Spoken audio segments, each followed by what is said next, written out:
What's going on, Washington Commanders Nation? It's your boy Rio Robinson back with the latest and greatest on the Ramblin' with Rio YouTube channel, where we ramble about the Washington Commanders. Today is Monday, June 5th. We are less than 100 days away from the start of the NFL season, especially for our Washington Commanders. And today is what we call media day for the team. As you can see, 99 checked in bright and early this morning in full uniform, full Washington Commanders garb, because what media day is, it's pretty much picture day. It's like yearbook picture day when you're in school. Everybody shows up and puts their uniform on in unison. They get the group photo out of the way. And for rookies, it's their first time putting on their game uniform. You take the picture that the team uses for you on the roster, and they shoot little clips and little skits and stuff when you're at the games and you see the Jumbotron and you see players doing stuff like, let's get loud. Oh, it's third down. And they hit the little Hulk Hogan, put the hand next to the ear thing. All of that happens on media day, and it's the day for the photographers and the production team to just absolutely go off and have some fun with the players. It's usually the first time where you get 100% attendance during the off season. So it's a big day. And what it means is mandatory minicamp is the next day. But it's most exciting for the rookies. You know, most of the vets have put on an NFL uniform before. We didn't have any rookies attend the NFLPA rookie premiere out in California that they do every year, where they take pictures for trading cards and stuff like that, and they put on their unis for the first time. All our rookies were at like a flag football event hosted by the team, so we didn't have any rookies out there. So the first time we're going to see Forbes, Chris Rodriguez, Ricky Stromberg and company, KJ Henry, in their game uniform is today at media day. But the more important 3 days coming up this week starts tomorrow, and that is mandatory mini camp. Is it practice? And are they putting pads on and stuff like that? No, they're still in helmets. I don't even think they're in shells yet. They're still in a practice jersey and helmets and shorts, and to a degree going through the motions. But we have a new offense to install here, so these guys are getting after it. And these are the main storylines that I'm going to be paying attention to for the next 3 days for minicamp. And there's obviously a litany and plethora of topics to talk about always with this team. There's never a dull day to be a Washington Commanders football team Redskin fan, because through the duration of the last 24 years, even when the team's not doing good, there's always something to talk about. But before we get to minicamp, I want to give the team some props right now, because, you know, we do enough as fans. We do enough of shitting on the team. We do enough of talking down and being critical and being objectively honest about what goes on here. So we need to be objective about the positive things as well. Julie Donaldson, the work you have done fixing the production, media, and content team, ma'am, you get an applause. You get a standing ovation from me, because the content has been stellar since you've joined this organization. Everything from the graphics, the aesthetic, the way that the resolution looks when you watch a video. And don't get me started on the Commanders Log documentary series that the team has been putting together starting with last year.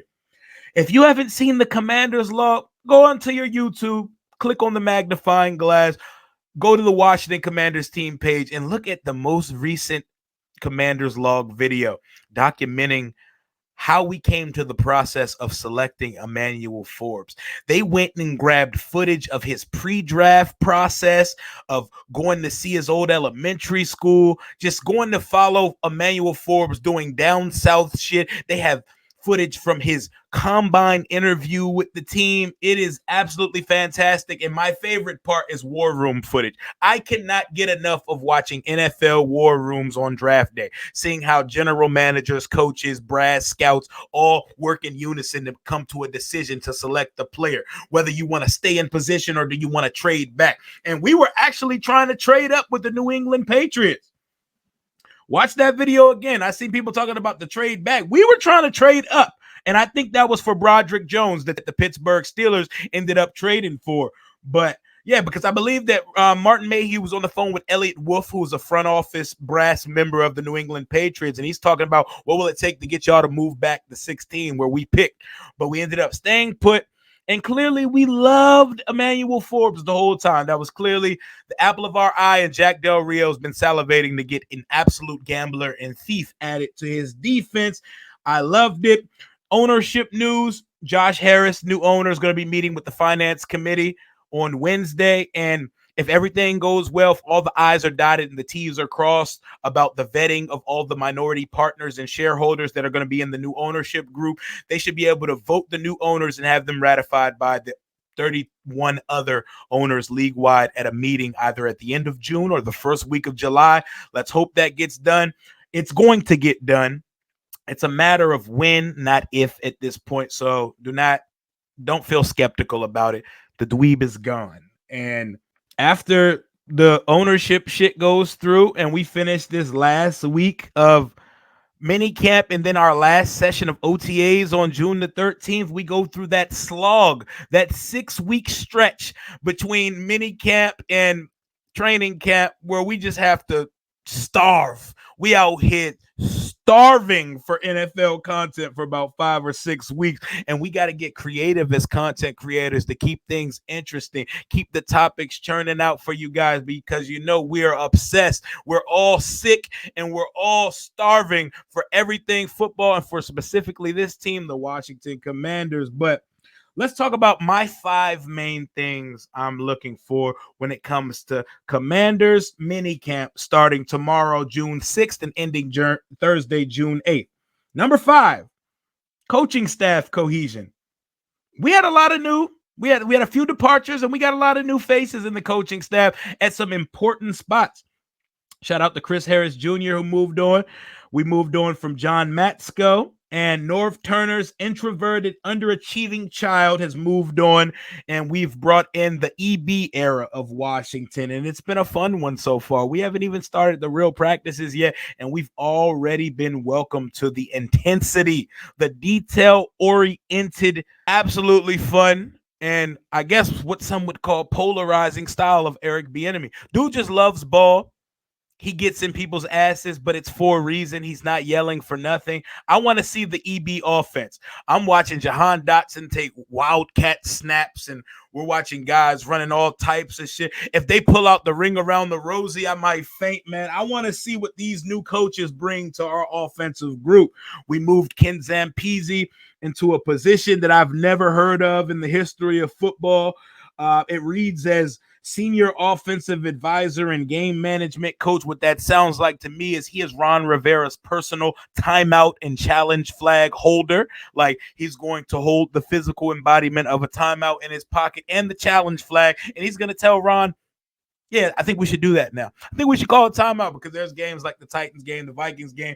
There's a lot of examples of us mismanaging the clock, and that starts with the head coach, Ron Rivera, who has delegated all the major departments of the team to a specific assistant coach. He's kind of just micromanaging the situation. He's kind of just walking around, hey guys, how are we doing? So I want to see how that coaching staff, I want to see how they build cohesion. I want to see Jack and EB going at it, offensive and defensive. It's not going to be the same intensity as training camp, because it's still mini camp, which is just a glorified OTA practice that's mandatory and not voluntary. Literally the only difference of it. And I want to see Tavita Pritchard. I want to see our new quarterbacks coach. Young quarterbacks coach, has a lot of offensive coordinator experience, played behind Andrew Luck at Stanford, and then was their OC and quarterback coach for years.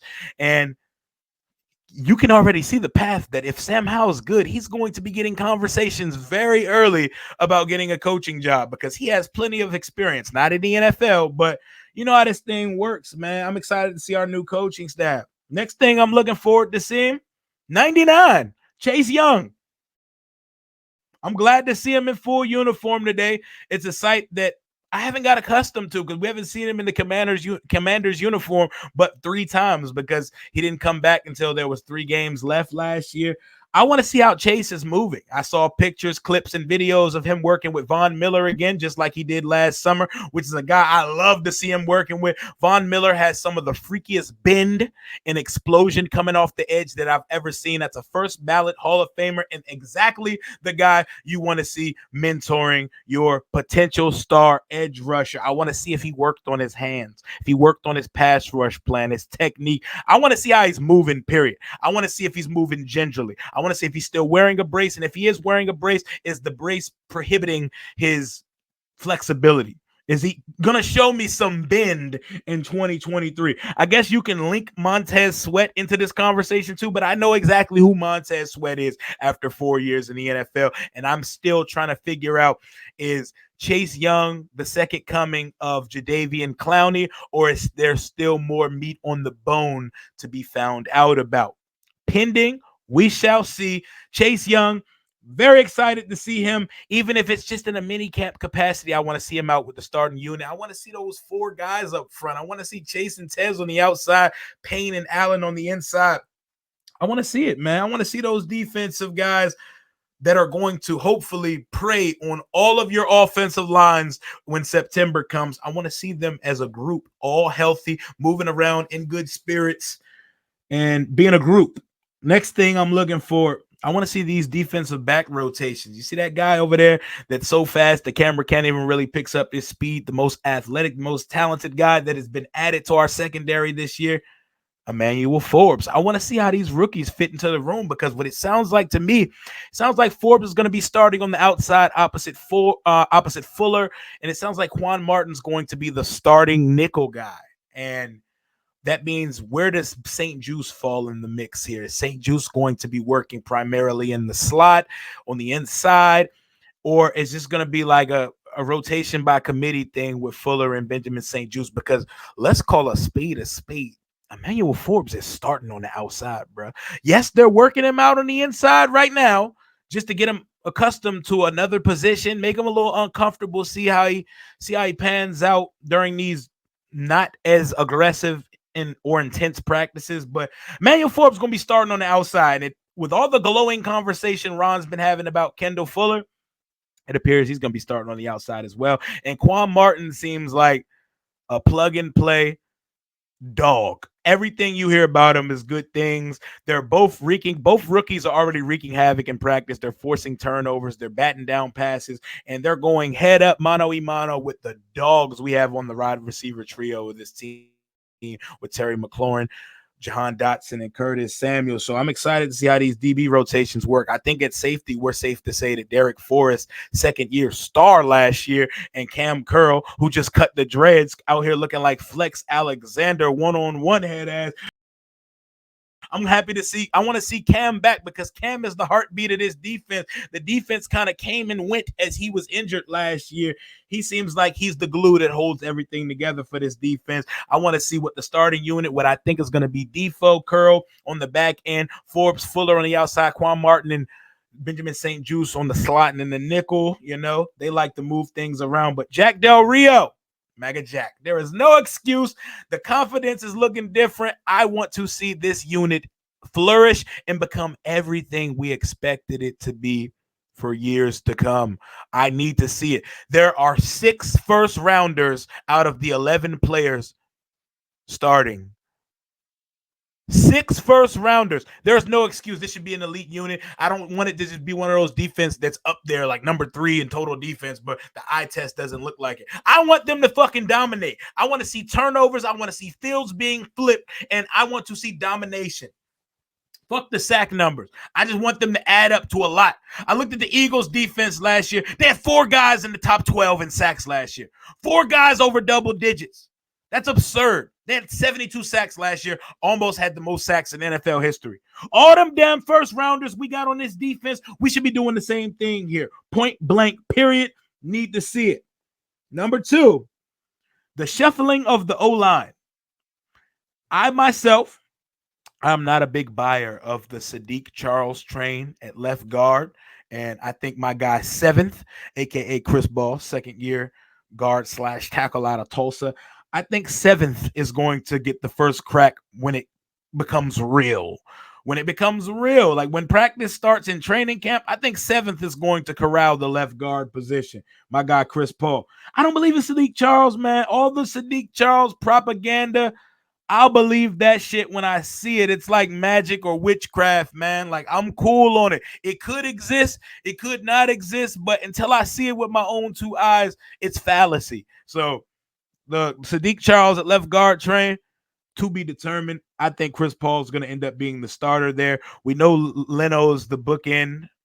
You could put that in quotes, however you want to take that. He's the incumbent starter at left tackle. No real conversation to have there. I don't think Braden Daniels will be competing for that job yet. But I think Braden Daniels, the rookie that we took out of Utah, will be competing with Cornelius Lucas to be the team's new swing tackle, emergency guy, the new Ty Nsekhe of the 2023 Washington Commanders. But I'm also looking at the center position. Nick Gates appears to get the first crack at it. They're not going to rush Ricky Stromberg on the field, but the guy that was voted the best lineman in the SEC, will he get a real opportunity during training camp to compete for that starting center job? And Nick Gates has had some serious injuries before, but Gates seems to be a vocal leader. He seems to be someone that's setting the tempo in practice. He's walking around with the gut out, belly out, hair flowing. And he got some swag to him, which is definitely different for an offensive lineman. You know, he don't carry himself like a center. You know, he be rocking Rude, he be rocking J's, like his swag a little different. I think the right side of the line is all set pending injury. You know, I think Sam Cosmi is your right guard, put it in wax, and we brought Andrew Wiley here to be the starting right tackle. The number one topic surrounding this team during minicamp, during OTAs, during offseason workouts, during training camp, and for the duration of the 2023 season, everything surrounds the development of one Samuel Howell, second-year quarterback out of UNC. Everything ebbs and flows on the development of Sam. Everything. You're going to hear he has good practices. You're going to hear he has bad practices. You're going to hear about consistency and inconsistencies.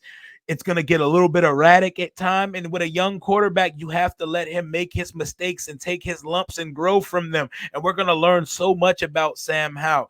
But the recurring theme that you're getting from the media guys throughout the OTA sessions and offseason workouts thus far is that the good looks really good. Like, yes, there's some bad, there's some forcing passes and stuff like that, which you live with in practice. Man, Mahomes was threw like 10 picks in the first couple weeks of Kansas City training camp when he was a rookie, you know? And I know Sam's not a rookie, but he's in his second offense in 2 years, and he's learning a different language and a different dialect of dialogue and verbiage for this offense this year. So technically, in a way, he kind of is a rookie, considering he's only thrown 20 attempts in his NFL career so far. But I'm loving what I'm hearing about How. I'm loving that he's having bad days too. This shit is not a perfect science. These guys are not about to come out and light it up every day. If we really truly have a top 5 defense in the NFL, what the fuck would they look like if Sam was lighting their ass up every day learning a new offense? They would look crazy, and Jack would look real funny in the light in 4K, and we would have some real questions to ask. Sam's development, the fallacy and formality of quarterback competition, because we know what it is. It's Sam's job to lose. He's not going to lose it. It's his job. This season's whole narrative is, what is Sam Howell, and do they need to move forward in the 2024 class with him, or do they have to replace him with a much better quarterback? That is the whole narrative of this season. Don't let anybody tell you different. Yes, we got Snyder out the way. Yes, we have pending edge rushers, both pending free agents in 2024. Yes, we have Eric Bieniemy, which ties in and is a sub narrative to the main narrative of the season, which is Sam motherfucking Howell and how good of a quarterback he's going to be in the NFL. I want every detail. I want to hear about every snap. I don't want everything to be a microcosm of if he's going to be a failure or if he's going to be a superstar, but I want every detail. I want to know what every attempt looked like. I want to know what he looked like in the joint practices. I want him taking at least a half a snaps in 2 preseason games this year. And if they played him in all 3, Wouldn't be mad at it because experience, experience, experience. He needs live bullets. Fuck mental reps. People are like, as a young guy, man, they can take the mental reps behind the vet. Fuck that. They need to be out on the field taking live reps at live speed, knowing what throws, what windows they can make, what throws they can get away with. Because, you know, quarterbacks with an arm like Sam, they have arm arrogance and they think they can put the ball in certain places because they can put the ball in places that noodle arm motherfuckers like some of the guys that's rolled through here the last few years cannot. I want all of it. I want every detail. I want every clip of him throwing passes. And while we don't need to act like the world is ending or saved every time he does it, we need to hear it. And I want to keep hearing things like I've been hearing all offseason. They say the guy has a live arm. The guy is consistently accurate. Consistently accurate. Consistently accurate. Can make all the throws. Can layer the ball. Not just a strong arm. Can throw with touch, timing, anticipation, because these things matter. I've seen us draft quarterbacks who have a bazooka and they spray that shit all around the field. They about to throw that shit in the third row every time they drop back. We've had guys with little arms, which decrease the size of the playbook. You might as well cut the playbook in half when you have a guy that cannot throw outside the hashes, outside the number, or throw the ball with enough velocity to hit a guy in stride so they can turn and run and give us rack and yak opportunities, yards after catch, because we have 2-4-3 receivers and a 4-4 receiver who are dangerous when they get the ball with a full head of steam to be able to turn and run with it. Sam Howell is the theme of minicamp, the most important, and he's the theme of the entire 2023 season because they all hedged their bets and stuck their neck on the line for one Sam Howell, the former Tar Heel. I'm ready to see that boy go to work. I'm ready to see young slinging Sammy get out there and do some business. I'm ready for all 3 days of minicamp because there's going to be media out there each day. So we're going to be getting consistent and constant updates about each practice. So your boy's going to be dropping content all week. I took a few days off for the weekend because we're about to begin that ramp up period, baby. Football season is almost here. We're about a month and some change away from training camp. Joint practices coming up in August, and week one opponent, Arizona Cardinals, coming down to FedEx Field on September 10th, 2023, and your boy will be in attendance. But that's all I got for right now. Make sure y'all sub up to the channel. We're trying to get to 10,000 subscribers by the end of the year. We're about at 7,320 right now. So if you like this type of content that's real, objective, raw, and from the perspective of a diehard fan who is stuck with this team no matter what they've been through, and without ever seeing any relative success, I ride with this team. But what we do on this channel is we call it how we see it. If you don't like it, hey, I'm not for everybody, but most of you will, because we keep it real on this channel over here. We're not out here trying to be a media man. I'm not pretending to be JP Finley. I'm calling it how I see it as a diehard fan who likes to run his mouth and ramble about the Washington Commanders. And that's all I got for right now. Until next time, Commander Rio out.